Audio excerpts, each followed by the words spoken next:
Mumbai Pune missing लिंकला पहिल्याच मुसळधार पावसाचा मोठा फटका बसलाय. थाटामाटात उद्घाटन झालेल्या या महत्त्वाकांक्षी प्रकल्पावर आता दरड आणि स्लॅब कोसळल्यानं वाहतूक विस्कळीत झालीय. मिसिंग लिंकच्या टनेल क्रमांक 2च्या बाहेर डोंगराचा मोठा भाग कोसळला. त्यासोबतच सिमेंटचा स्लॅब आणि मातीचा ढिगारा रस्त्यावर आल्यानं मुंबईकडे जाणाऱ्या दोन्ही लेन पूर्णपणे बंद करण्यात आल्या आहेत. सुदैवानं या घटनेत कोणतीही जीवितहानी झालेली नाही.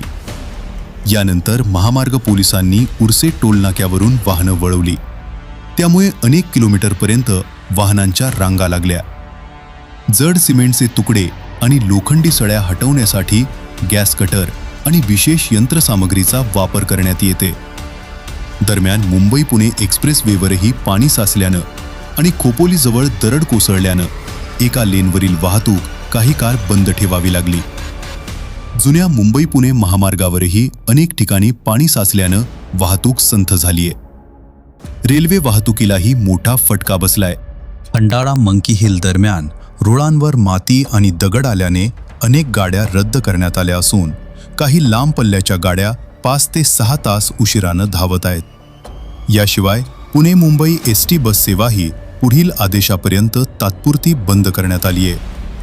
हवामान खात्यानुसार लोणावळ्यात अवघ्या 24 तासात तब्बल 670 मिलीमीटर पावसाची नोंद झाली आहे. याच विक्रमी पावसामुळे घाटमाथ्यावर अनेक ठिकाणी दरडी कोसळल्या असून वाहतूक व्यवस्थेवर मोठा परिणाम झाला आहे. मुख्यमंत्री देवेंद्र फडणवीस यांनी नागरिकांना अत्यावश्यक कामाशिवाय प्रवास टाळण्याचे आवाहन केले. प्रशासन आणि आपत्ती व्यवस्थापन यंत्रणा युद्धपातळीवर काम करत असल्याचे त्यांनी सांगितले. सध्या मुंबई पुणे प्रवास करायचा असल्यास घराबाहेर पडण्यापूर्वी वाहतुकीची ताजी माहिती नक्की तपासा.